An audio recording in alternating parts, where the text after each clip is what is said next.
नमस्कार दोस्तों, स्वागत है आपका स्टडी फॉर सिविल सर्विसेज में। वीडियो को पूरा देखिए। कोई भी आपका फीडबैक है, कोई सजेशन है, तुरंत वीडियो में कमेंट करके जरूर बताइए। अच्छा लगे तो वीडियो लाइक जरूर कर लीजिए और ऐसे वीडियो लगातार फ्री में पाने के लिए चैनल को तुरंत सब्सक्राइब कर लीजिए और बेल आइकन को जरूर टैप कर लीजिए ताकि आगे भी सारे वीडियो आपको मिलते रहे। यूट्यूब में फॉलो करते हैं तो प्लीज ये वाला फ्री टेलीग्राम चैनल जरूर ज्वाइन कर लीजिएगा। सारे नोटिफिकेशन, सारे अपडेट यहीं पे आते हैं, ध्यान रखिएगा। स्टडी फॉर सिविल सर्विसेज का कोई भी पेड ग्रुप अगर आपको ज्वाइन करना है तो सिर्फ 85648053096960608974386445 यही नंबर है हमारे, सिर्फ जहां पे कॉल या व्हाट्सएप कर सकते हैं। इंस्टाग्राम पे हमारा पेज जरूर फॉलो कर लीजिएगा, study for civil dot services है। ट्विटर पे हमको जरूर फॉलो कर लीजिएगा, @स्टडी फॉर सिविल्स है। Hello everyone, welcome you all to study for civil services. आज के इस लेक्चर में हम लोग 7 दिसंबर के इम्पोर्टेंट करंट अफेयर्स को स्टार्ट करेंगे। फटाफट से हम पहले ये देख लेते हैं कि हमारे इम्पोर्टेंट आर्टिकल्स कौन से हैं। देखिए, पूरे लेक्चर में मैं आपको यहाँ पर ये भी बताने वाली, थोड़ा लेक्चर लेंथी रहेंगे। अब से जितने भी हमारे लेक्चर होंगे थोड़े और ज्यादा लेंथी रहेंगे, क्योंकि क्या होगा कि जो भी हम लेक्चर्स को कवर अप करेंगे वो थोड़ा हम उसको मेंस के रिस्पेक्ट में, जो हम आंसर राइटिंग करते हैं उसके रिस्पेक्ट में भी कवर करेंगे। और मैं आपको ये भी बताऊंगी कि मेंस में आपको आंसर राइटिंग कैसे करनी है। और मैं ये भी आपको बताऊंगी साथ साथ कि जो भी आप टॉपिक कर रही हो वो, जैसे मैं हमेशा अपने लेक्चर्स में बताती हूँ, कि वो एमसीक्यू बेस्ड इंपॉर्टेंट है या फिर वो मेंस की आंसर राइटिंग से उससे कोई क्वेश्चन बन सकता है। तो ये तो मैं आपको हर लेक्चर में बताती हूँ। अब से मैं थोड़ा सा और ज्यादा आपको मेंस के रिस्पेक्ट में और ज्यादा एक्सप्लेन करूंगी कि जो मेंस का हम टॉपिक पढ़ रहे हैं उसमें किस टाइप का क्वेश्चन उससे बन सकता है, उससे जुड़ा हुआ प्रीवियस ईयर कोई आया है या उसमें क्या क्वेश्चन बन सकता है। समझ रहे हैं सब लोग? तो सब लोग वीडियो को एंड तक जरूर देखें ताकि आपको ये समझ में आ पाए कि मैं यहाँ पर क्या बताना चाह रही हूँ, कि टॉपिक से जुड़ा हुआ इंपॉर्टेंट चीज क्या है। तो टॉपिक से जुड़े हुए के लिए पूरा आपको वीडियो समझना पड़ेगा, एंड तक देखना होगा एक एक टॉपिक को। ठीक है, स्टार्ट करते हैं हमारा फर्स्ट टॉपिक। फर्स्ट टॉपिक है हमारा वर्ल्ड सॉइल डे के ऊपर। ठीक है, अब वर्ल्ड सॉइल डे मनाया गया है तो सबसे पहली चीज तो उससे ये पूछा जाएगा वर्ल्ड सॉइल डे को कि पहली बात तो ये मनाया कब जाता है। तो इसका जो ईयर डेट है वो लिख लीजिए सब लोग, 5 दिसंबर 2022। अपने नोटबुक्स और नोट्स को लेकर के बैठेंगे सब लोग। और अभी जो यहाँ पर वर्ल्ड सॉइल डे मनाया गया है उसकी थीम क्या है, हमसे जो हमारा पेपर होगा एमसीक्यू उसमें थीम पूछी जाएगी या डे पूछा जाएगा। तो थीम क्या है इस बार की, लिख लीजिए, सॉइल्स वेयर फूड बिगिंस। मिट्टी जहां से खाने की शुरुआत होती है, क्योंकि हमें भी पता है कि सारा जो खाना आता है वो कहाँ से आता है, मिट्टी से ही बनता है। राइट। अब हम समझते हैं वर्ल्ड सॉइल डे के बारे में क्या इंपॉर्टेंट चीजें हमसे पूछी जा सकती हैं। देखिए, ये जो है international union of soil science, जो है अंतरराष्ट्रीय मृदा विज्ञान संघ ने इस चीज को स्टार्ट किया था। और ये जो स्टार्ट किया गया है वो क्यों स्टार्ट किया गया है, किंगडम ऑफ थाईलैंड, थाईलैंड की जो है साम्राज्य उसके नेतृत्व में इसको स्टार्ट किया गया था। और इसको स्टार्ट आगे जो है वो FAO, Food and Agriculture Organization ने इसको अपने हिसाब से स्टार्ट किया था। ठीक है, FAO जानते हैं ना सब लोग, ये UN की ही एक स्पेशलाइज्ड एजेंसी है। स्पेशलाइज्ड एजेंसी का क्या मतलब है? ठीक है, तो स्पेशलाइज्ड एजेंसी का मतलब जो उनके साथ रह करके काम करती है। तो यहाँ पर पता है सॉइल से क्वेश्चन बनेगा आपका, GS1 का जो पेपर ज्योग्राफी का है ना उसमें बनता है इसके अंदर। ठीक है, तो मैं आपको बताऊंगी यहाँ पर, पहले तो आप थोड़ा सा ये समझ लो कि FAO यहाँ पर बनाता है। 5 दिसंबर 2013 से इसको स्टार्ट किया गया था, फिर 2014 से इसको फाइनली पहली बार इसको मनाया गया था। ठीक है, कौन से थाईलैंड के किंग, लिखो फटाफट, इसको नोट करो अपने नोट्स में, ये है HM किंग भूमिदोल, जो है इन्होंने इसको स्टार्ट कराया था, जो इस बार की थीम भी है। अब मैं बात करती हूँ सबसे पहले सॉइल क्या होती है। देखिए, सॉइल जो है वो होती क्या है, सॉइल होती है यहाँ पर एक मिट्टी। मिट्टी जो कि हमें जहां पर, मृदा जो कि जहां पर जो प्लांट्स है वो ग्रो करते हैं। और वो जो मिट्टी है वो सबसे इंपॉर्टेंट लेयर होती है हमारी अर्थ के क्रस्ट की। जो हमारा अर्थ का सबसे ऊपरी भाग है उसकी सबसे इंपॉर्टेंट रिसोर्स भी है हमारे यहाँ पर। और क्या होता है कि जब एक सॉइल का जो कवर है, ऊपर की जो मिट्टी की जो परत है वो पूरी डिस्ट्रॉय हो जाती है, उसको हम क्या कहते हैं, सॉइल अपरदन, सॉइल इरोजन। ठीक है, तो ये कुछ सॉइल से जुड़े हुए टर्म्स आपको पता होने चाहिए। अब पता है क्या है यहाँ पर, सॉइल इरोजन हमारे लिए प्रॉब्लम क्या है, क्योंकि क्या होता है कि इरोजन और बनना, इरोजन और फॉर्मेशन में बड़ी प्रॉब्लम आनी शुरू हो जाती है। साथ ही साथ ह्यूमन एक्टिविटीज भी बहुत ज्यादा अमाउंट में रिस्पॉन्सिबल है कि जो सॉइल इरोजन हम आज के समय में देखते हैं, वो सॉइल इरोजन होती क्यों है? क्योंकि ह्यूमन एक्टिविटीज बहुत ज्यादा बढ़ती जा रही है। तो क्या सरकार ने कुछ किया है क्या आज तक इसके लिए? बिल्कुल किया है सरकार ने। क्या किया है सरकार ने? सरकार ने सॉइल को बेटर करने के लिए बहुत सारी स्ट्रैटेजीज अपनाई हैं। जैसे कि सॉइल ने सरकार ने यहाँ पर ये सोचा है कि हम सॉइल को क्या बनाएंगे? Chemical free. यहाँ पर इनको हम केमिकल फ्री बनाएंगे, जिसमें केमिकल्स का यूजेज बहुत ही कम होगा। हम यहाँ पर सॉइल का जो इरोजन है, जो सॉइल मिट्टी की परत यहाँ पर जो है बह जाती है फ्लड्स की वजह से या केमिकल यूज करने की वजह से, उनको यहाँ पर हम प्रिवेंट करेंगे, ताकि जो मिट्टी है उसके अंदर आर्द्रता, उसके अंदर जो मॉइस्चर है उसकी जो पूरा है वो बनी रहे वहां पर। ठीक है, उसके लिए सरकार ने क्या लॉन्च किया, बहुत इंपॉर्टेंट है, नोट करो अपने नोट्स में। सॉइल को प्रिवेंट करने के लिए सरकार ने सॉइल हेल्थ कार्ड इस जैसे मिशन को लॉन्च किया। कब किया? 2015 में। तो सॉइल से जुड़ा हुआ कोई भी क्वेश्चन आता है उसमें आप इस मिशन के बारे में बता सकते हो। जिसमें क्या है, क्योंकि ना फार्मर्स जो है ना हमारे, ऐसा नहीं कि उनको नॉलेज नहीं, बिल्कुल नॉलेज है फार्मर्स को। लेकिन हमारे फार्मर्स को अगर हम सॉइल का टाइप, उनके अगर उसमें जो मॉइस्चर है उनके बारे में नॉलेज देंगे, हेल्थ कार्ड बनाएंगे सॉइल का, तो उससे क्या होगा ना कि सॉइल की जो हेल्थ है, सॉइल के बारे में सारी चीजें हम लोग यहाँ पर जान सकते हैं, वो गाइड करेंगे यहाँ पर। तो सरकार ने भी यही चीज यहाँ पर स्टार्ट करी थी। साथ ही साथ इसी एफर्ट को प्रमोट करने के लिए जो FAO है, सबसे बड़ी एजेंसी है जो वर्ल्ड की, जो एग्रीकल्चर और फूड के लिए काम करती है, जिसका फुल फॉर्म है फूड एंड एग्रीकल्चर ऑर्गेनाइजेशन, उसने भी सरकार की यहाँ पर काफी ज्यादा मदद करी। राइट? तो क्लियर हुआ सबको? मिट्टी जो है एक बिल्कुल लैंड में सबसे ज्यादा अमाउंट में जो होती है मिट्टी, सॉइल जिसके सबसे ज्यादा यूज किया जाता है, और सॉइल आज के समय में डिग्रेड भी हो रही है, जिसके लिए सरकार ने काफी सारे स्टेप्स लिए हैं, जो मैं आपको यहाँ पर ऑलरेडी बता रही हूँ। FAO के बारे में जानते हैं ना सब लोग? ये UN की एक ऑर्गेनाइजेशन है जो कि किसके लिए काम करती है? जितना भी हंगर है, भुखमरी है, उसके अगेंस्ट भारत में, सॉरी वर्ल्ड में ये काम कर रही है। और साथ ही साथ जो है ये, इसके अंदर टोटल आज के समय में FAO में कितने मेंबर्स हैं, फटाफट बताएंगे? FAO में आज के समय में है 190 मेंबर कंट्रीज इसका पार्ट है आज के समय में, जो कि क्या काम करती है? सबको फूड, हंगर की सिचुएशन हर कंट्री में ना आए उसके लिए ये काम करती है। आपको पता होनी चाहिए, सारी चीजें लिख लीजिएगा। अच्छा, एक बात बताओ सब लोग, सॉइल को ग्रो करने के लिए सॉइल के बेस्ट न्यूट्रिएंट्स कौन से होते हैं?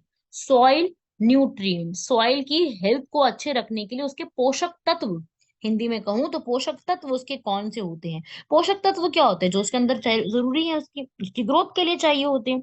तो हमारी सॉइल के लिए एक 3 शब्द होते हैं, NPK। N से नाइट्रोजन, P से फॉस्फोरस, K से पोटेशियम। ठीक है, ये सबसे इंपॉर्टेंट मटेरियल्स चाहिए होते हैं। उसके अलावा कुछ छोटे छोटे एलिमेंट्स और भी होते हैं, जैसे आयरन, मैंगनीज, कॉपर, मोलिब्डेनम। ये सब भी कुछ एक्टिविटीज हैं जो और भी चाहिए होती हैं।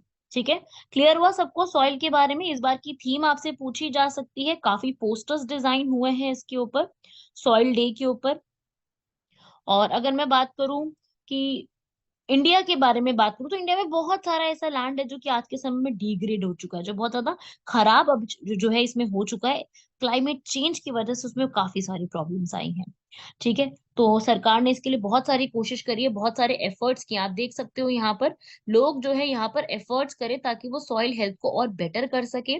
ग्लोबल लेवल पे मैं बात करूँ तो 119 मिलियन एकड़ जो है वो मिट्टी यहाँ से खराब हो जाती है, डैमेज हो जाती है, उसमें कोई ना कोई समस्या आने की वजह से वो डैमेज होती जाती है। तो इसी के को प्रमोट करने के लिए हमें सबसे पहले चीज क्या करनी होगी? हमें बहुत ज्यादा अमाउंट में जो है वो पेड़ों को लगाना होगा, एफॉरेस्टेशन। बेटर्स जो है यहाँ पर माइनिंग जो होती है उनको कंट्रोल करना होगा। राइट? तो ये पूरा जो आपका आर्टिकल था, या तो आपसे पूछा जाएगा सॉइल के ऊपर, अगर पूछा जाता है तो आपको याद रखना है, आपसे जो आपका प्रीलिम्स का एग्जाम होता है या जो MCQ बेस्ड एग्जाम्स हमारे PCS में होते हैं, उनसे क्वेश्चंस आते हैं। ठीक है, तो ये आप यहाँ तक कंप्लीट कब कर लेंगे पूरा का पूरा इसको? ठीक है, तो ये थीम वगैरह याद रखिएगा। चलिए, बढ़ते हैं हमारे नेक्स्ट आर्टिकल की तरफ। नेक्स्ट आर्टिकल हमारा है मेडिकल टर्मिनेशन ऑफ प्रेगनेंसी। ठीक है, ये एक बिल है, और दिल्ली हाई कोर्ट जो है उसने यहाँ पर जो है लोक नायक जयप्रकाश हॉस्पिटल, आप जानते हैं ना जयप्रकाश पर्सन जो है, लोग जयप्रकाश नारायण जो है, उनके ऊपर ही ये नाम रखा गया है। यहाँ पर रिसेंटली ही यहाँ पर इसके ऊपर एक बात आई है कि रिसेंटली अभी क्या इसमें चेंजेस करना है, मैं आपको पूरा बताती हूँ। देखिए हुआ क्या है, होता क्या है, सबसे पहले 1971 से भारत में पहले क्या था, जो गर्भपात है, जो एबॉर्शन है, उसको जो है वो आईपीसी, इंडियन पीनल कोड भी सब लोग जानते हैं, उसकी धारा 312 के तहत क्या किया गया था, उसमें एक अपराध घोषित किया गया था। ठीक है, ये बोला गया था कि भाई जानबूझ के आप जो है ये मिसकैरेज कर रहे हो, ये तो आप जबरदस्ती कर रहे हो, तो ये तो क्या है, आपके लिए एक अपराध हो गया। चलो ठीक है, उस समय तो ऐसा था, लेकिन फिर क्या हुआ, फिर जो है पार्लियामेंट ने उसमें 1971 वाले इस वाले एक्ट में पूरा चेंज लाया। कब लाया, 2021 में। ठीक है, अभी रिसेंटली इस पर चेंज लेके आया, और उसमें क्या बात है, ये जो मेडिकल टर्मिनेशन एक्ट है कि भाई जो गर्भपात है उसको रोका जाए, ठीक है, टर्मिनेशन के लिए, उसमें क्या है, इसमें जो है महिलाओं की कुछ विशेष श्रेणियों को ही इसके अंदर ऐड किया गया है, जिनका जो एमटीपी पीरियड है, एमटीपी रूल्स हैं, उसके अकॉर्डिंग उनको रखा गया। एमटीपी का मतलब है मेडिकल टर्मिनेशन प्रेगनेंसी। ये बिल जो है लोकसभा में और राज्यसभा में हाथों हाथ ही अप्रूव हो गया था, जिसमें ये क्या था कि 20 से अब 24 हफ्तों का इनका गेस्टेशन पीरियड बढ़ा दिया जाएगा स्पेशल कैटेगरी ऑफ वुमेन के लिए। जैसे कोई ऐसी महिलाएं हैं जो कि अवयस्क हैं, या फिर जो यहाँ पर पीड़ित महिलाएं हैं, बलात्कार का शिकार हुई हैं या डोमेस्टिक वायलेंस का शिकार हुई हैं, तो उसके लिए क्या है, यहाँ पर 20 से 24 हफ्तों के लिए यहाँ पर जो है वो बढ़ा दिया गया था। ठीक है, और ये सब जो चीजें हैं, वुमेन है या ये सब चीजें, वो कहीं रिवील नहीं की जाएंगी। अगर कोई वुमेन और उसके ऊपर कोई भी डिटेल्स है जिसकी प्रेगनेंसी को यहाँ पर टर्मिनेट किया जा रहा है, एबॉर्शन अलाउ किया जा रहा है, वो यहाँ पर अब किसी भी हालत में, यहाँ पर अगर कोई लॉ ही डिमांड कर रहा है उस चीज की तो बात अलग है, अदरवाइज किसी भी हालत में उसको यहाँ पर डिस्क्लोज नहीं किया जाएगा कि ऐसा क्यों किया जा रहा है, कभी नहीं बताया जाएगा यहाँ पर। ठीक है, तो यही बताता है यहाँ पर, ये पूरी चीजें जो है 20 से 24 हफ्ते तक इसको कर दिया गया था। और यहाँ पर आप रीड करेंगे, यहाँ पर उस महिला का जिसका गर्भ समाप्त हो गया है, उसका नाम, उसके अन्य विवरण, उसके बारे में डिटेल्स कहीं पर भी इसको जो है वो प्रकट नहीं किया जाएगा। ठीक है, अगर गर्भ निरोधक जो है, जो कॉन्ट्रासेप्टिव्स होते हैं जो यूज किए जाते हैं, अगर वो वहां पर जो है फेल हो जाती हैं, तो वो उसका जो भी आगे उसका जो भी उत्तरदायित्व होगा, वो यहाँ पर महिला और उसके साथ साथ जो उसका जीवन साथी है, जो पार्टनर है उसका, उसके लिए भी उसमें उत्तरदायी होगा। ठीक है, ठीक है, इस एक्ट को क्रिटिसाइज क्या किया गया था कि सेक्शन 3 जो है वो यहाँ पर 20 मिनट की, यहाँ पर 20 वीक की जो है यहाँ पर क्या लेकर के आ रहा है, एक लिमिट लगा रहा है। ठीक है, इसको क्रिटिसाइज करने के लिए भी यही चीजें आई थी कि इसके जो है यहाँ पर क्यों, इसके ऊपर जो है वो हमें, मतलब भारत में ऐसा क्यों नहीं है कि एबॉर्शन जो है वो बहुत इजी हो, सेफ तरीके से हो जाए, इसके ऊपर ऐसा क्यों प्रॉब्लम्स क्रिएट हो रही हैं। तो यही एक पूरा बिल है यहाँ पर, और राज्यसभा ने भी इसको पास कर दिया कि भाई हाँ 24 हफ्तों तक ये अलाउ किया जाना चाहिए। हमारे हेल्थ मिनिस्टर और बहुत सारे ग्रुप ऑफ मिनिस्टर थे, मेडिकल एसोसिएशन, बहुत सारे गायनाकोलॉजिस्ट, सब लोग यहाँ पर बैठे थे, और ये जो हमारे हर्षवर्धन है, हमारे जो हेल्थ मिनिस्टर हैं, उन्होंने इस बिल को यहाँ पर पास करवाया। बस यहाँ पर थोड़ा सा इन्होंने एक रख दिया था कि भाई कि 20 से 24 हफ्तों को कर दिया गया था। ठीक है, यहाँ पर 24 हफ्ते जो है, 24 हफ्ते की जो ऊपरी सीमा है, वर्तमान आधुनिक चिकित्सीय तकनीक जिसकी सहायता से पूर्व अवधि तक गर्भपात सुरक्षित रूप से किया जा सकता था, उसको देख करके लोगों ने जो है कहा है कि ये एक सही टाइम पीरियड नहीं है। ठीक है, लेकिन अब क्या है यहाँ पर, आर्टिकल 21 में भी ये चीज लिखी हुई है। आर्टिकल 21 में भी एक कॉन्सेप्ट है, ये एक्ट कहता है कि भाई जो वुमेन है उसका अधिकार है उसकी बॉडी के ऊपर, अगर वो अबॉर्शन करना चाहती है या फिर बेबी को रखना चाहती है तो वुमेन का अधिकार है यहाँ पर। ठीक है, यहाँ पर ये एक्ट फिर भी ये बात कह रहा है कि 24 हफ्तों के बाद अबॉर्शन इलीगल हो जाएगा। तो ये तो वही बात होगी ना, यहाँ पर भी अपनी मर्जी का अबॉर्शन तो फीमेल करा नहीं पाई है, क्यों, क्योंकि यहाँ पर तो 24 हफ्तों की लिमिट रख दी गई है। ठीक है, तो यहाँ पर क्रॉस कर दिया है ना, अगर 24 हफ्तों की लिमिट क्रॉस हो गई और फिर वो अबॉर्शन कराना चाहती है, तो वुमेन यहाँ पर लेट अबॉर्शन जो करा रही है उसके ऊपर यहाँ पर बहुत सारी बाधाएं उनके ऊपर लगाई जाएंगी।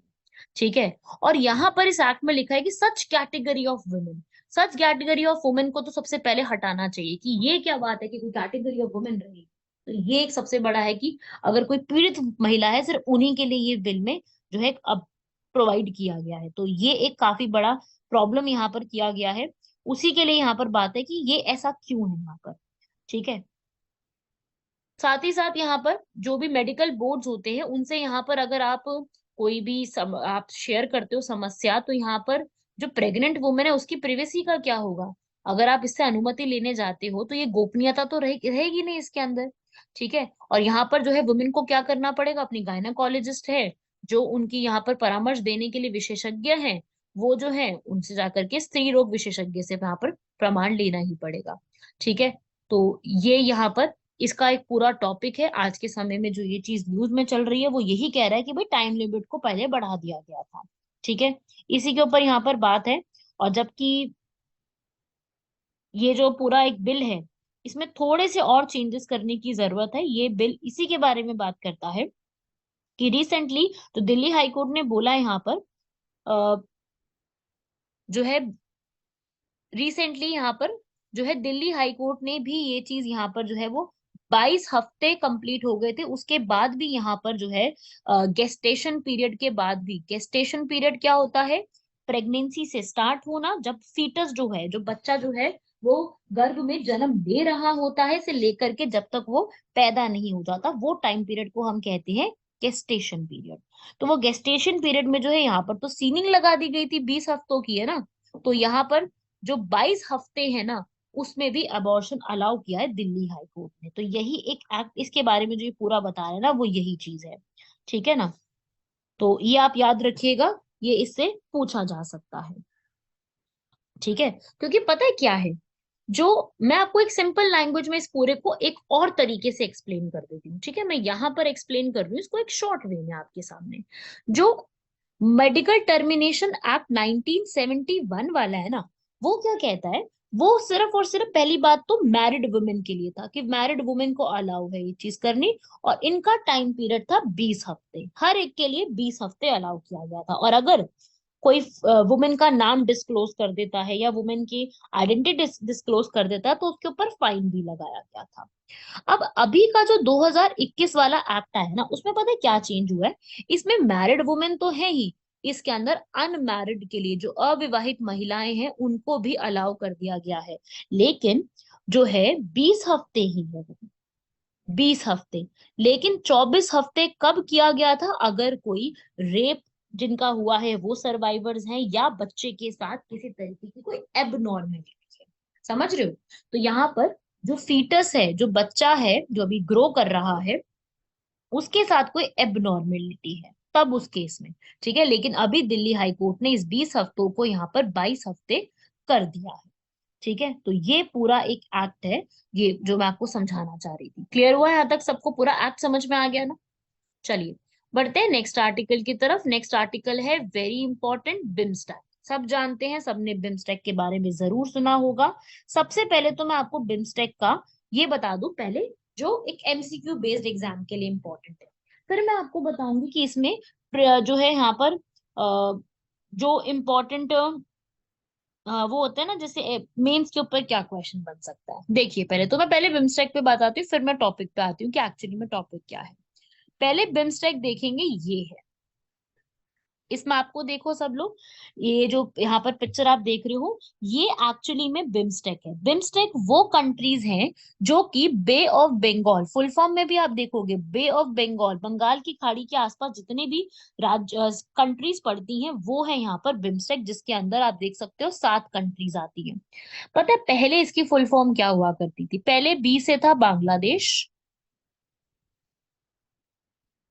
आई से था इंडिया, एम से म्यांमार, एस से श्रीलंका, टी से थाईलैंड, और आगे था इकोनॉमिक कोऑपरेशन।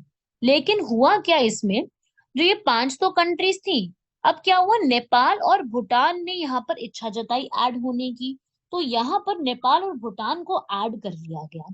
ठीक है। ये बिम्स्टेक बना कब है, इसके ये सारे जितने भी मैं आपको पॉइंट्स बता रही हूँ ये सारे आप नोट करिए। ये किस में नोट करना है आपको, जो एमसीक्यू बेस्ड क्वेश्चन है उसमें पूछा जाता है। तो ये 1997 में बनाया गया था, कहां पर, बांग्लादेश की कैपिटल ढाका में। ठीक है। 1997 6 जून को इसको बनाया गया था। लेकिन फिर क्या हुआ, धीरे धीरे जो है इसमें दो कंट्रीज और ऐड हो गई, तो इसकी फुल फॉर्म ये वाली बन गई, bay of Bengal initiative for multi sectoral technical and economic cooperation, जिसमें नेपाल और भूटान भी ऐड हो गया। ठीक है, तो ये तो था बिम्स्टेक के बारे में इंपॉर्टेंट फैक्ट्स। अब मैं आपको यहाँ पर बताती हूँ कि जो बिम्स्टेक है, ये आप यहाँ पे इसमें इंपॉर्टेंट फैक्ट्स लिखे हुए हैं, ये आप पूरी तरीके से रीड कर सकते हैं यहाँ पर, जिसका मेन ऑब्जेक्टिव क्या था, बिम्स्टेक क्यों बनाया गया, रीजन क्या है इसको बनाने का। देखिए, इसको रीजन है इसका बनाने का कि हमें क्या लेके आनी है, हमें लुक एक्ट ईस्ट पॉलिसी। उस समय तो लुक थी, अब तो एक्ट हो गई है। अब तो काम करना है, एक्शन लेना है, जिसका बाद में नाम 2014 में चेंज किया गया था। ठीक है, लुक का नाम पहले 1991 में यही था कि भाई एशिया और पैसिफिक का रीजन है, जो उसको हमने किस तरीके से बढ़ावा देना है ना। हम इसके अंदर जो है सागरमाला प्रोजेक्ट को भी स्टार्ट कर रही हैं, हमने नॉर्थ ईस्टर्न स्टेट्स के साथ जोड़ने की शुरुआत करी है लुक ईस्ट पॉलिसी में, कि हम ये चाहते हैं कि भाई जो इंडो पैसिफिक रीजन है ना, उसमें हम किस तरीके से दो देशों के बीच में जो है वो रिलेशंस को कैसे इम्प्रूव कर सकते हैं। ठीक है, क्योंकि नॉर्थ ईस्टर्न के जो हमारी स्टेट्स है, हमारी सेवन सिस्टर्स और हमारी सिक्किम, वहां पर बहुत तरीके से जो है तस्करी होना, ठीक है, जो भी ड्रग्स होते हैं, क्रॉस बॉर्डर के जो अपराध होते हैं, गतिविधियां, शरणार्थी का होना, ये सब चीजें बहुत चुनौतियां देखने को मिलती है। और यहाँ पर आपको ये भी जानते हैं आप लोग कि चाइना यहाँ पर बहुत ज्यादा सपोर्ट कर रहा है इस तरीके के क्राइम्स, इलीगल अवैध और अलगाववादी क्राइम्स में भी सपोर्ट कर रहा है। इसलिए हमारा यहाँ पर सबसे बड़ा एक सपोर्ट चाहिए हमें उन कंट्रीज से, तो हमने यही चीज चाहिए थी। साथ ही सारी की सारी कंट्रीज के बारे में एक बहुत इंटरेस्टिंग फैक्ट बताती हूँ मैं आप लोगों को। ये सारी की सारी कंट्रीज है ना, जो आपके ये नाम आपने पढ़े हैं अभी सारे, यहाँ पर आपको कोरल रीफ्स पढ़ी है ना सबने, कोरल रीफ्स। जिन स्टूडेंट्स ने कोरल रीफ्स नहीं पढ़ी, बिल्कुल पढ़िएगा, बहुत ज्यादा इंपॉर्टेंट है। इसको पढ़ के एग्जाम देने, इसको पढ़े बिना एग्जाम देने मत जाइएगा, बहुत इंपॉर्टेंट है। तो कोरल रीफ्स हो गए, मैंग्रोव्स हो गए, मैंग्रोव्स का बड़ा न्यूज में चल रहा है, बिल्कुल पढ़ के जाइएगा सब लोग। ठीक है, सो कोरल रीफ्स हो गए, मैंग्रोव्स हो गए, जो सी टर्टल्स होती है, जो भारत की खत्म होने की कगार पे बताई गई है, तो ये सब जो है यहाँ पर बहुत सारी अमाउंट में मिलती है, इस पूरे रीजन में बहुत ज्यादा है। और ये वाला जो एक पूरा बिम्स्टेक है ना, ये भारत को एक बहुत ज्यादा ऑफर देता है कि नॉर्थ ईस्टर्न स्टेट्स के साथ हम बांग्लादेश और म्यांमार के थ्रू जुड़ सकते हैं। ठीक है ना, तो हमें यहाँ पर इसकी बहुत जरूरत है, इस पूरे रीजन की। अब देखो भाई यहाँ पर इसकी इम्पोर्टेंस, अब इसकी इम्पोर्टेंस देखो क्या है। हमारी नेबरहुड फर्स्ट पॉलिसी रही है, आप जानते हैं ना इस चीज की। आप ईस्ट पॉलिसी रही है, जो हमारी साउथ ईस्ट एशिया है, साउथ ईस्ट एशिया की जो ग्रुपिंग है आसियान कंट्रीज के साथ, आसियान कंट्रीज जिसमें टोटल 11 कंट्रीज हैं, बताइए जरा कौन सी 11 कंट्रीज हैं, चैट बॉक्स में लिखो, रिवाइज करो अपना यहाँ पर।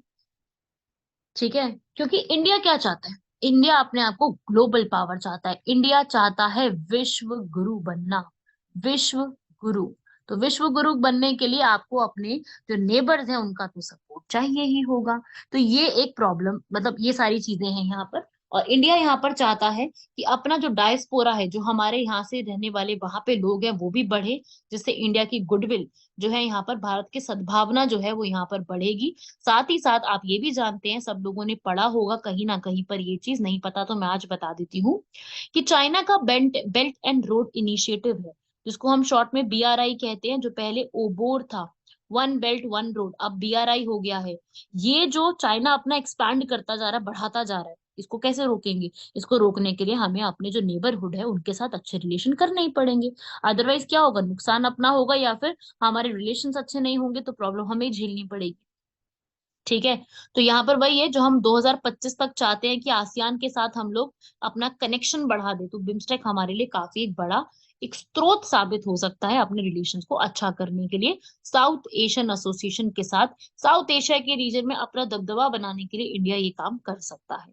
तो बस वही है कि एक अच्छे रिलेशन बनाने के लिए ये चीज जरूरी है। पर पता है क्या इशू क्या आ रहे हैं, ऐसा नहीं कि रिलेशन बहुत अच्छे ही चल रहे हैं, बिल्कुल अच्छे हो रहे हैं, लेकिन इशू पता है मेरे को ऐसा लगता है कि सबसे बड़ा इशू तो ये है कि ये साल में 2 साल बाद जो मिलते हैं ये लोग, है ना, इनकी जो मिनिस्टर की मीटिंग्स होती हैं, जिसको हम कहते हैं समिट, सम्मेलन, इनके सम्मेलन साल में 2 साल के बाद जाकर के होते हैं। मतलब कि आप मान लो कि 1997 में बना, अभी 2022 चल रहा है, करीब करीब 25 साल हो गए हैं। इन 25 सालों में, ठीक है, करीब 25 साल, इसको ज्यादा ही हो गए हैं, तो 25 सालों में ये आज तक जो है सिर्फ 5 या 6 बार मिले हैं। तो 5-6 बार मिलने से तो काम नहीं चलेगा भाई, है ना? समझ रहे हो ना इस चीज को? तो यहाँ पर आपको तो और ज्यादा बेटर बनाना है, तो और ज्यादा बेटर बनाने के लिए तो मिलना भी ज्यादा पड़ेगा। तो ऐसे ही होगा, ठीक है ना? साथ ही साथ जो रिवर्स का बहुत बड़ा इशू है कि रिवर्स में प्लास्टिक पॉल्यूशन बहुत ज्यादा है, कनेक्टिविटी अभी अच्छी नहीं है। तो यहाँ पर अभी काफी सारी चीजों को काम करना है, क्योंकि बिमस्टेक एक बहुत इंपॉर्टेंट रोल प्ले कर सकता है अगर इसको सही तरीके से इस्तेमाल किया जाए। तो हमारा जो बिमस्टेक है इसके ऊपर सवाल बनेगा। मैंने अपनी जो बीपीएससी मेंस की वीडियो है उसमें भी बिमस्टेक के ऊपर एक्सप्लेन किया है और समझाया है कि आप मेंस का आंसर इस पे कैसे लिख सकते हैं। समझ रहे हो इस चीज को? तो बिमस्टेक आपका मेंस के रिस्पेक्ट में काफी इंपॉर्टेंट बन सकता है, इस पे आंसर लिखने के लिए आ सकता है, क्वेश्चन बनेगा बिमस्टेक कैसे इंपॉर्टेंट है, बिमस्टेक क्या रोल प्ले कर सकता है।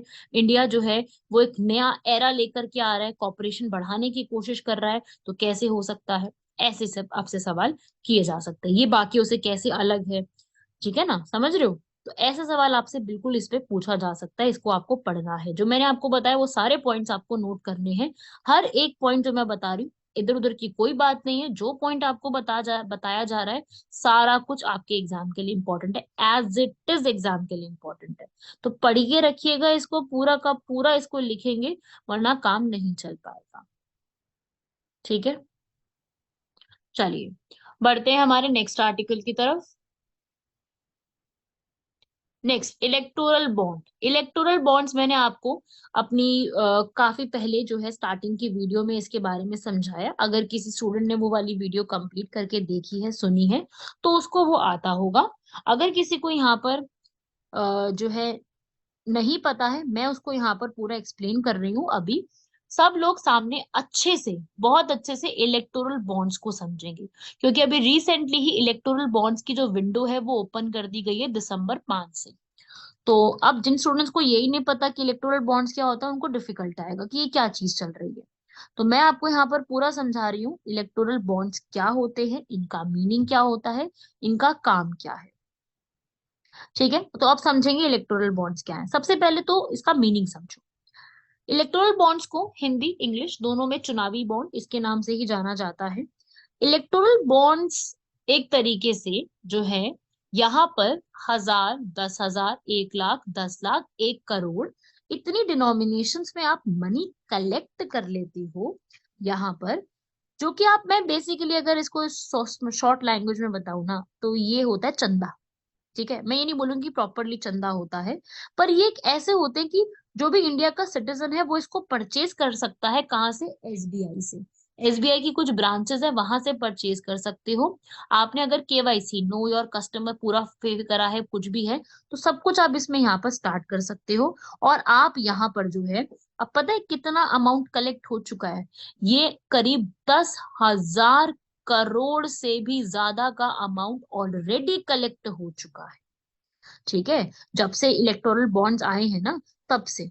ठीक है, ये आप 15 दिन के लिए परचेज करते हो। आप जाओगे किसी एसबीआई की ब्रांच में, आप उसको परचेज करोगे, आप 15 दिन के अंदर अंदर उसको उसको जो है पॉलिटिकल पार्टी के बैंक अकाउंट में डिपॉजिट करा के आ जाओ, ठीक है? ये जो है हर बार खुलता है जनवरी, अप्रैल, जुलाई, अक्टूबर, दिसंबर, इसके अंदर। तो इलेक्टोरल बॉन्ड्स जो है बेसिकली, इसके नुकसान भी बहुत ज्यादा हो गए हैं, ठीक है? 15 दिन के लिए होता है, डोनेशन दी जाती है, किसके लिए?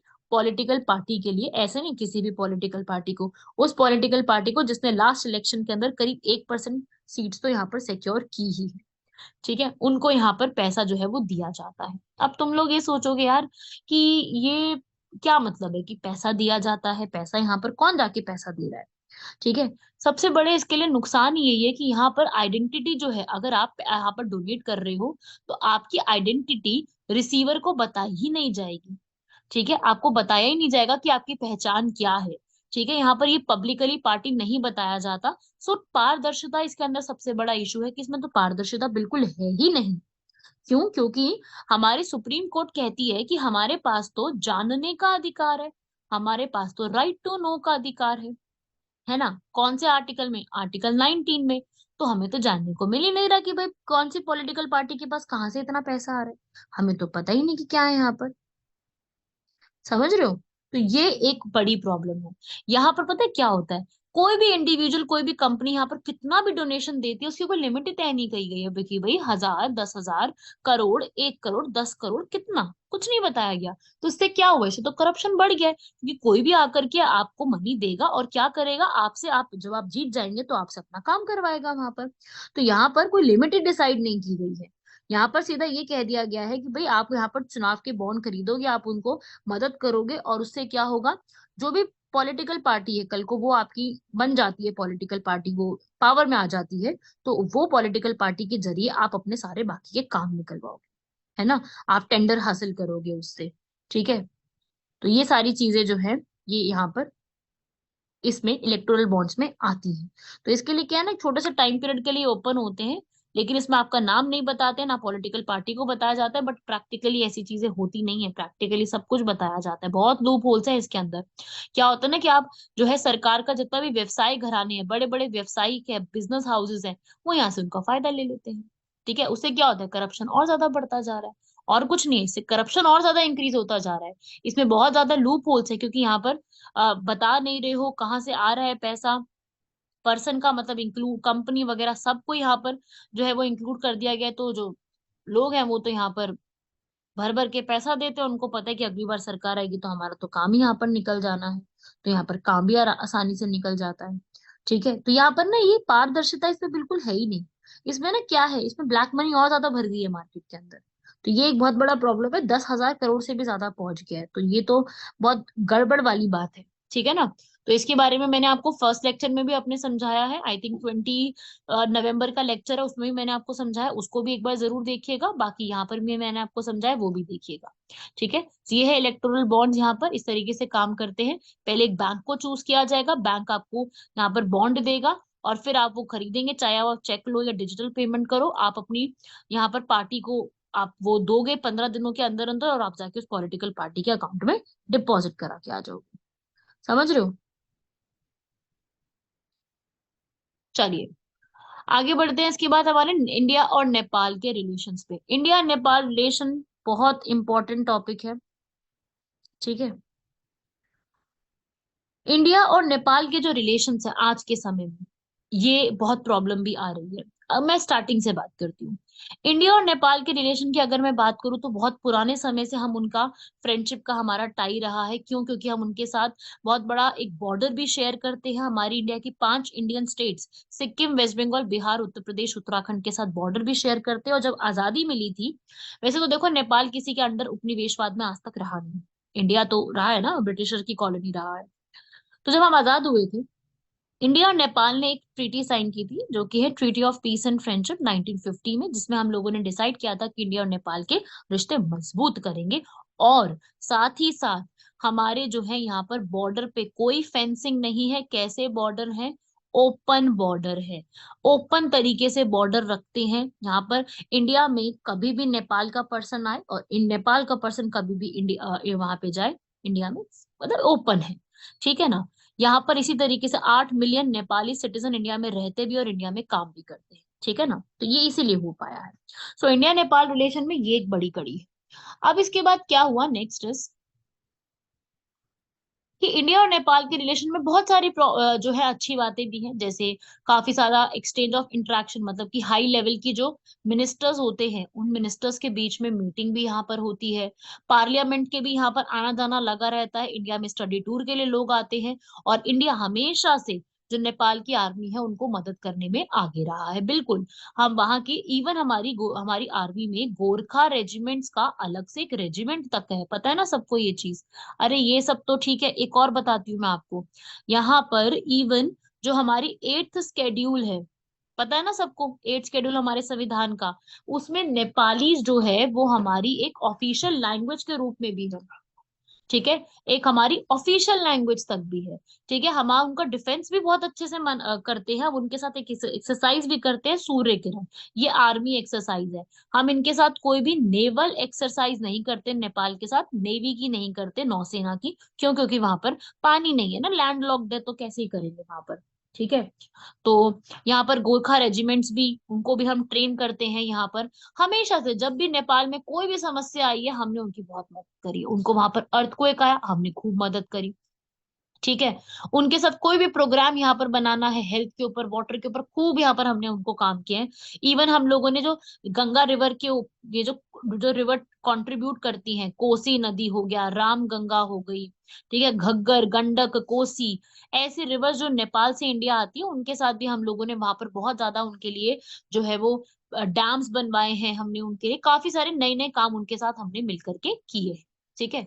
और इनके साथ हमारा जो है वो क्या है, एक जो है यहाँ पर ट्रेडिंग पार्टनर भी रहा है इंडिया। वहां पर इंडिया की फर्म्स, कंपनीज जो है नेपाल में बहुत ज्यादा अमाउंट में इन्वेस्टमेंट भी करती हैं, जो कि नेपाल का एफडीआई में 30% का काम करता है। बट पता है क्या है, उतना ज्यादा आज के समय में ना इशू बढ़ गए हैं। क्यों? क्योंकि चाइना का इन्फ्लुएंस आ गया। चाइना की इन्फ्लुएंस की वजह से क्या हो गया है, प्रॉब्लम इंक्रीज हो गई है। क्यों? क्योंकि ओपन बॉर्डर है, तो देखो कब तक ही इशू नहीं होगा, कभी ना कभी तो जाके इशू आएगा ही आएगा। तो इंडिया और नेपाल के रिलेशन में ऐसा नहीं मैं कह रही कि इशू बिल्कुल नहीं है कोई, अब बढ़ गई है इशू। ठीक है।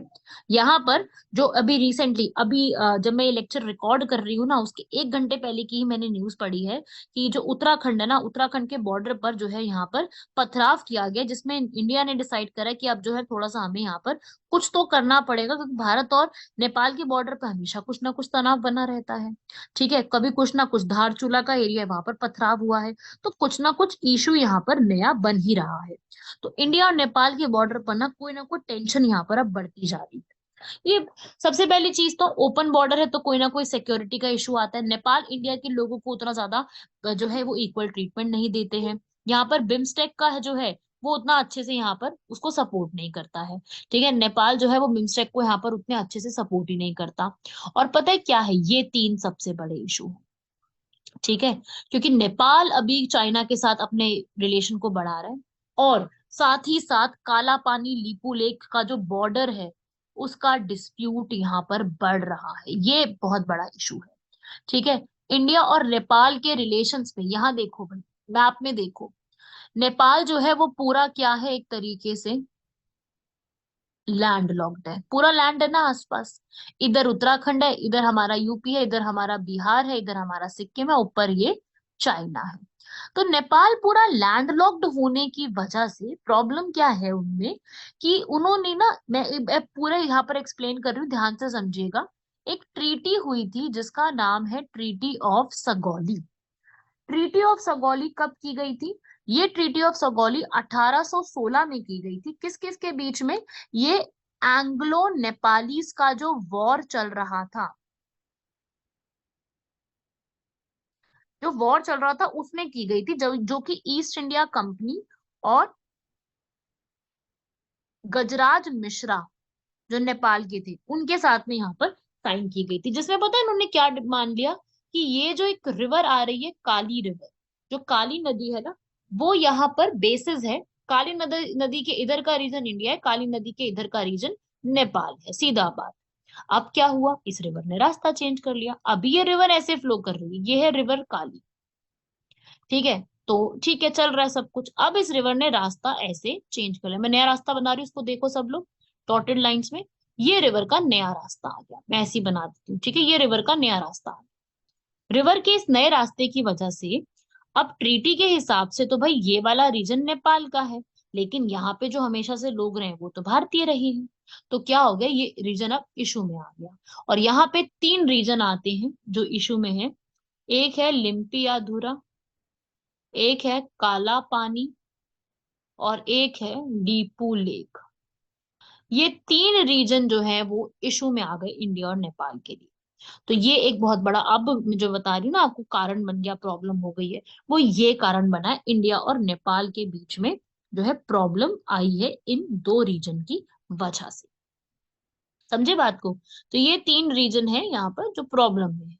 साथ ही साथ यहाँ पे चाइना का भी रोल बढ़ रहा है। साथ ही साथ एक यहाँ पर हुआ था 2015 में मधेसी क्राइसिस। मधेसी यहाँ पर जो है, इस पूरे नीचे के रीजन में यहाँ रहने वाले लोग हैं, नेपाल में इधर यहाँ रहते हैं मधेसीज, और ये है माइनॉरिटी में। इन्होंने अपने सरकार से डिमांड करी थी कि भाई हमें भी पूरा बना करके दो, हर चीज हमें भी पूरा रिप्रेजेंटेशन दो। इनकी सरकार ने सुनी नहीं, उस समय केपी ओली की सरकार थी, उन्होंने सुना नहीं इनकी बात। तो प्रॉब्लम क्या हो गई, अब यहाँ पर इंडिया क्या करे? अब यहाँ पर इंडिया का लिए बड़ी प्रॉब्लम हो गई कि भाई इंडिया सपोर्ट करे या क्या करे। अगर आप इंटरफेयर करेंगे तो नेपाल का कहना है कि भाई आप तो हमारे आंतरिक मामलों में इंटरफेयर कर रहे हो, वो तो हम नहीं बर्दाश्त करेंगे। चलो ठीक है नेपाल यहाँ पर, तो इंडिया ने क्या करा, इंडिया ने यहाँ पर बॉर्डर्स पे थोड़ा सा सीज करना शुरू कर दिया, है ना। यहाँ पे थोड़ा सा ना जो अपनी फोर्सेज है ना हमारी, उनको यहाँ पर लगाना शुरू कर दिया।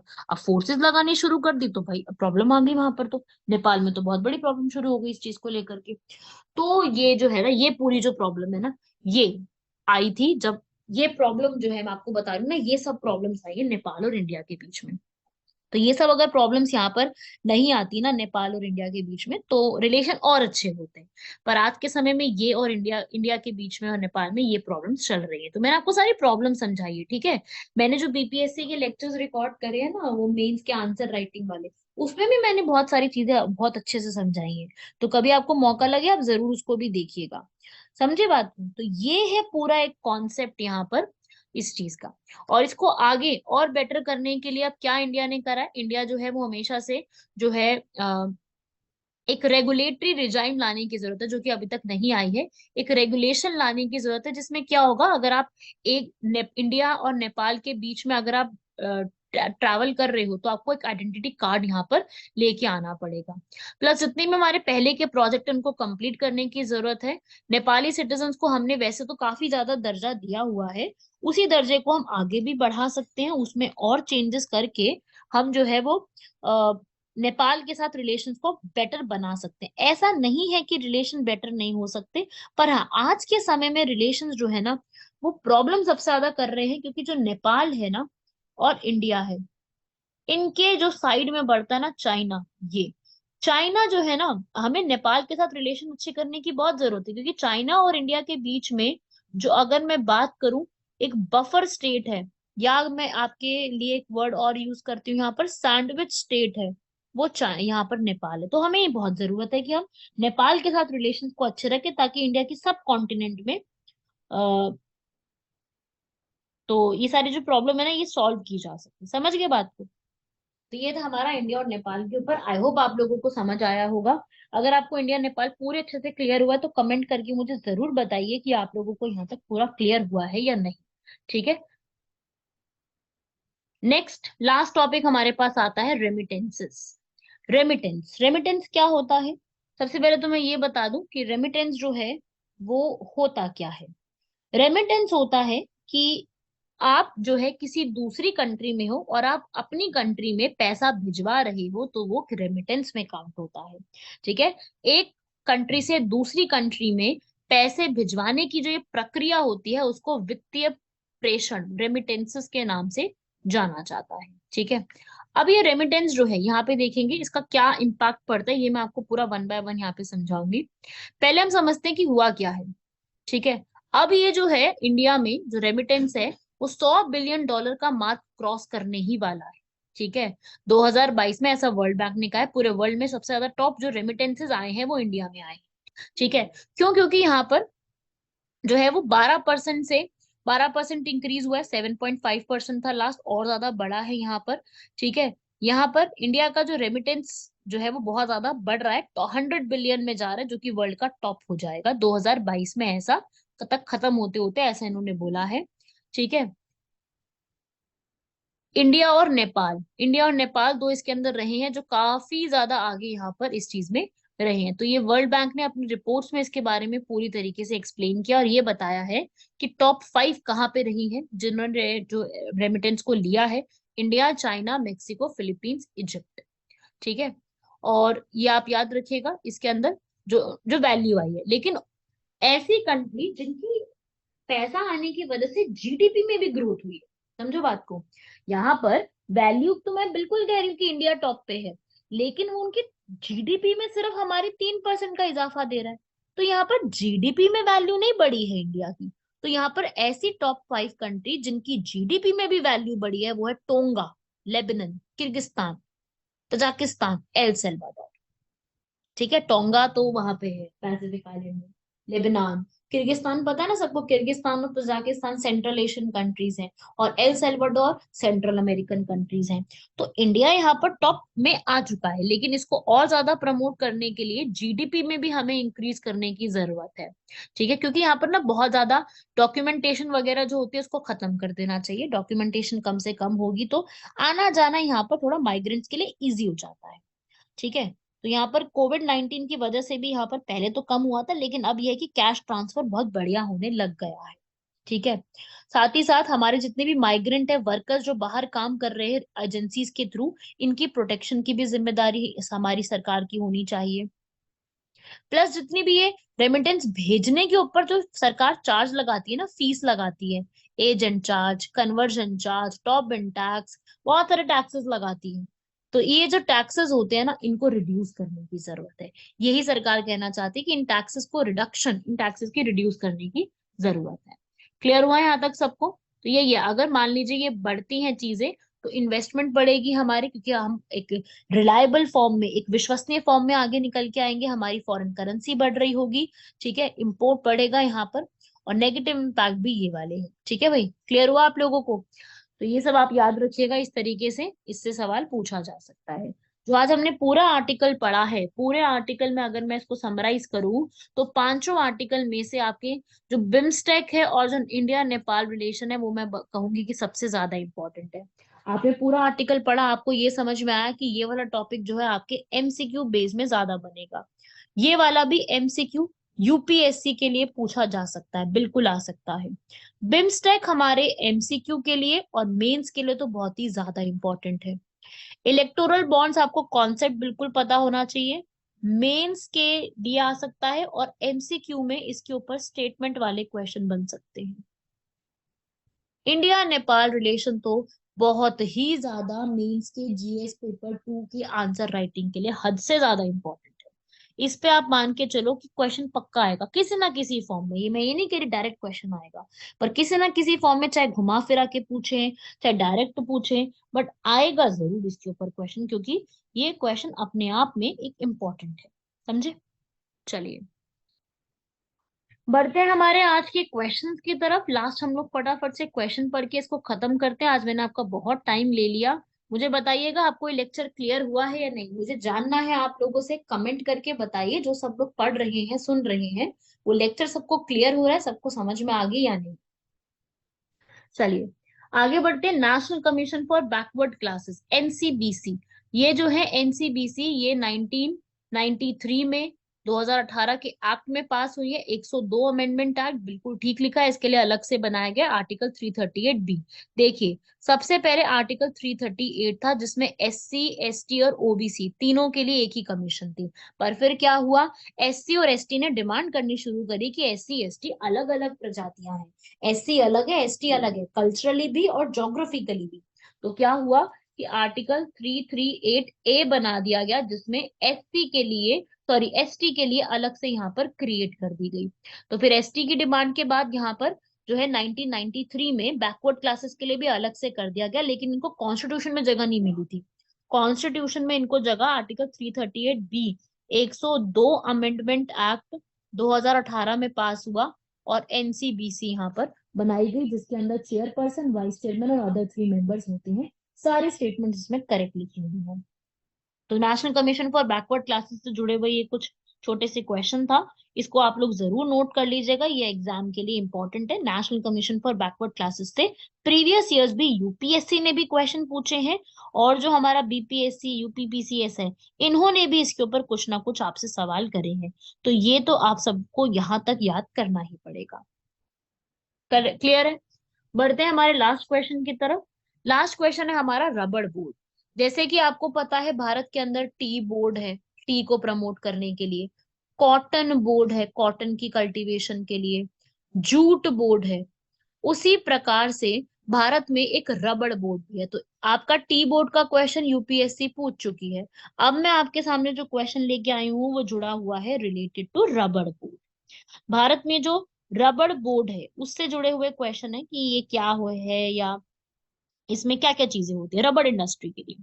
तो पहली चीज तो इसको 1947 में स्टैचूटरी, स्टैचूटरी समझते हैं ना सब लोग, जो एक एक्ट ऑफ पार्लियामेंट से क्रिएट हुई है। पार्लियामेंट ने अपने हिसाब से इसको क्रिएट किया है स्टैट्यूटरी बॉडी के रूप में, ठीक है ना। तो ये बिल्कुल ठीक बात है, सही लिखा हुआ है। ये जो है यहाँ पर कॉमर्स मिनिस्ट्री के अंडर काम करती है, बिल्कुल सही बात है। इसमें चेयरमैन होते हैं जिसके सेंट्रल गवर्नमेंट होती है, और इसके हेडक्वार्टर्स कोट्टायम केरल में है। बिल्कुल सही बात है, सारी की सारी बातें सही है। क्योंकि पता है केरला में क्यों है? क्योंकि पहली बार जो रबर को शुरू किया गया था ना, उसको उगाना, वो केरल में ही किया गया था, इसीलिए वहां पर इसको बनाया गया है, ठीक है ना। तो इसलिए वहीं पर उसके हेडक्वार्टर्स भी हैं। क्लियर हुआ यहाँ तक? तो नेचुरल रबर, रबर जो होता है उसको ग्रो करने के लिए जो हमें एक मिट्टी की जरूरत होती है, वो लेटराइट सॉइल होती है रबर को ग्रो करने के लिए। एलुवियल भी चलेगी वैसे तो, ये सॉइल पे रबर सबसे बेटर ग्रो हो सकता है।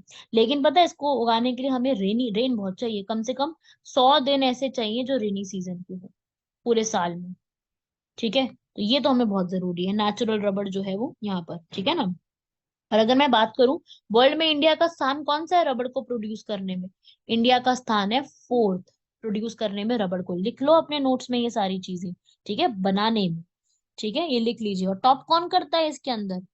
जर्मनी, ब्राजील, यूएसए, इटली, ये सब कुछ है यहाँ पर, ठीक है। लेकिन भारत में सबसे ज्यादा टॉप कौन करता है? केरल। केरल सबसे ज्यादा, क्योंकि वहीं पर ही जो इसका कोट्टायम, कोल्लम, कोझिकोडे, एर्नाकुलम, वो सब टॉप करते हैं इसके अंदर, ठीक है। तो इसके हेडक्वार्टर्स डेफिनेटली आ सकते हैं, आपसे पूछा जा सकता है।